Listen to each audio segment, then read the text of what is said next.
the biggest acquisition they made over the weekend. Of that entire trade, 6 pieces, 2 move into Vancouver, 4 move into Pittsburgh. I think it's clear that the biggest piece was the first round pick that the Pittsburgh Penguins got, which is an protected pick from the New York Rangers, top 13 protected. Let's just say this, whether it's this year or next, it'll be the first time the Penguins have 2 first-round picks since 2012 when they took Derek Pouliot, 8th overall, and Olli Mata, 22nd overall. Let's start with this, Horwat. Where do you think the Rangers finish this season, and what do you think that pick looks like, if it even looks like anything, in 2025? See, this would have been a wild pick to pick up earlier in the season, even with the trade protection, because the Rangers were in such bad shape that you're looking at that first round pick of it could be top 5, genuinely. Even if the Penguins weren't getting it, you're still looking at it as what happened to the Rangers. Mm-hmm. They've obviously started winning a bit. I think at this very moment it's 12. They are. Maybe it's adjusted, but they're right on that edge of it might kick into next year. It might, it might be the Penguins to have it 14 even. The draft this year isn't super deep. I'd say the Rangers end up finishing in a decent enough spot that the Penguins keep it for this season, just because, of course, it's the Rangers. They might just put stuff together. Jonathan Quick is still stealing the show as a backup. Igor Shesterkin can figure it out. It needs to figure it out. And, I mean, yeah, they acquired JT Miller, and he's playing pretty well so far. Who knows how long that can all last for. But for the Rangers, I don't know if they'll make the playoffs, but I think that pick is going to be the Penguins this season. I think they'll have it at about 14 to 16-ish. Yeah, I think there's a realistic chance they do make the playoffs, simply because I think 2 of the 3 teams that are currently in the playoffs are not going to make it. Yeah. The question becomes, can the Rangers jump a team like the Bruins, who I think is going to make a strong push? Can they jump a team like the Lightning, who I think are going to make a strong push? I just don't see more than one of Detroit, Ottawa, and Columbus making the playoffs this year. If all 3, that'd be ridiculous. But I think when you look at those 3 teams that are out of it, the Rangers, the Bruins, the Lightning, teams that have been in these races down the stretch, teams that have been in playoff situations before, I feel like they're going to heat up no matter what. At least 2 of them, and at least 2 of those teams that have not been in that situation in a very, very long time are going to kind of fall under the pressure of the playoff push in March and April. So I feel like they're going to be able to make a push. I think we've seen over the past month that they've gotten better and better since that Jacob Trouba trade.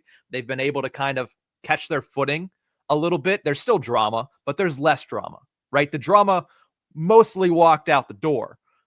And since then, they've been able to be a little bit better. They went on that one stretch where they were 7-2-1 in a stretch of 10 games. They've kind of cooled off a little bit, but got a nice win after the Miller trade. I think this pick ends up between somewhere in the 17 to 20 range. I really do. And that's them making the playoffs. I do think that they are going to make a push, and I think that I would trust them to be between 17 to 20 when the day is all over. Now, the question is, and you've kind of alluded to it, would it be better for the Penguins to pick this year, or for the Rangers to struggle and keep that pick and allow the Penguins to take that first in 2026? I would think it'd be next year. At least so far, the reporting is that next season's draft is going to be better, or next year's draft will be deeper. We'll have the more sustainable first-round picks in it. It would be better for the Penguins to collect 2 for solid first-round picks for their future from next season. Again, even if the Rangers do, let's say, make it all the way and win the Cup next season. Again, far-fetched, but I'm kind of just spitballing here.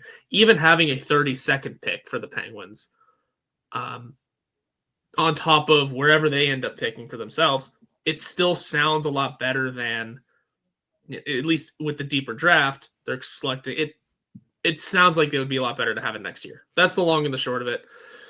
This Rangers team can do whatever it needs to for themselves with their pick this year, and it's going to be tough for the Penguins to nab that first round pick again, because this is an opportunity for them.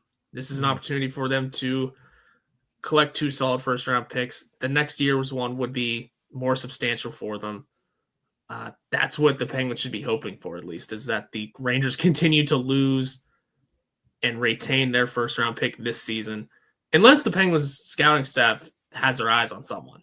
Well, I would imagine that they do, but here's the thing. I think regardless of where New York falls, and I'll have a little bit more for this later, but regardless of where they fall, it's better for the Penguins to get it in 2026. Just where they're at as a franchise, because they're not fully committed to a rebuild. They're not fully committed to tanking out the next couple of seasons to try to burn it to the ground and then build it back up. I mean, yes, I agree. It's fairly unanimous as far as everybody is concerned right now. The next year's draft is deeper, which means on the surface, you have a higher percentage chance of hitting on both of those picks because there's just a better crop of prospects to choose from than there is this year. It doesn't mean you can't hit on both in 2025. It just means you're more likely to hit on both if you pick in 2026.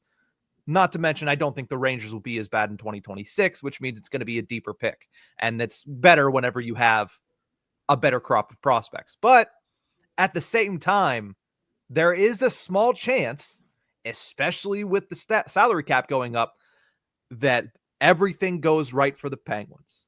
It all went right for the Rangers whenever they were trying their shotgun rebuild, and they jumped back out of nowhere. It all went right for the LA Kings, and they were ahead of schedule. If all goes right for the Penguins, they might have a chance to be a playoff team next year. And if they're a playoff team that feels they're one piece away, it's better to have 2 first-round picks where you only have to trade away one of them and still have your selection in that deep draft than to only have one and to trade it away and not pick in the first round as a team that is overarching, trying to rebuild for the future a little bit. So I do think that on 2 occasions and on 2 cases, it is better to have it in 2026. But at the same time, I'm not ruling out the fact that the Rangers could finish within the top 13 and still decide, you know what? We're going to pass that off. You can have this year's pick, and the Penguins would have 2 top 13 picks in the 2025 draft because the 2026 draft is better, and they may want that pick. They know they'll be better, and they may want that trade chip. So for the same reasons that it might be better for the Penguins to have that pick in 2026 are the same reasons, and I'm not saying it's likely, but the same reasons that the Rangers might look at it and say, we would rather still have our first in 2026 and give up this prospect in 2025. All right, I forgot they could do that. But also, most teams choose not to do that. Most teams say, hey, we're going to be better, so let's take the pick whenever it's 12th overall or 10th overall. The Penguins did it with the Erik Karlsson trade. Yeah. They ended up picking, if I'm not mistaken, they ended up picking Braden Yeager instead. No, never mind, because they almost finished top 10 and then didn't, so they just had to give it away anyway. Yeah. It's... We'll see. I forgot the Rangers could do that. They could. I mean, just a matter of why would they add the protection in the first place? Whatever. Who knows? It's a fascinating situation. At the end of the day, I think for every reason that you put, every reason that you said, the trade chip for the following season, the deeper draft for the following season, all of it just makes sense that for the Penguins, it would be better for them, more beneficial for them to have 2 first-round picks in 2026 rather than this upcoming summer. Yeah. Now, there is probably the best case scenario of the Penguins. If you're looking at this from a rebuilding standpoint, the Penguins get a top 10, top 12 pick with their own pick, and the New York Rangers narrowly miss the playoffs and finish 15th or 14th. Then the Penguins would have 2 top 15 selections. Hora, do you remember the last time the Penguins had 2 selections within the top 15 of the NHL draft? Well, it wasn't the Pouliot Motto one because I believe Motto was like 18. Motto was 22. That was so close. Dude, I can't remember the last time. Outside of that one, I can't remember the last time they picked twice in the first round period. Well, the last time they picked twice in the first round period was the last time they overall picked twice in the top 15, and that was the 1984 NHL draft where they selected Mario Lemieux first overall and Doug Bodger 9th overall. 9. And why is Doug Bodger important? A lot of people that weren't alive back then or didn't watch a lot of 90s hockey is going to say, who is Doug Bodger? So they botched a pick. Well, Doug Bodger did go on to play 1,000 NHL games as a defenseman. He was also notably traded for Tom Barrasso in 1989. I believe that was in 89 whenever they traded for Barrasso from 88, the Buffalo yes. Sabres. 88, exactly. So yeah, the last time they were able to do that, their fortunes changed quite a bit. Mario Lemieux is not in the 2025 draft, nor is anybody ever close to Mario Lemieux going to be in any draft from this point until the end of time. That's just not going to happen. But I will say, 2 top 15 picks can do a lot for a franchise.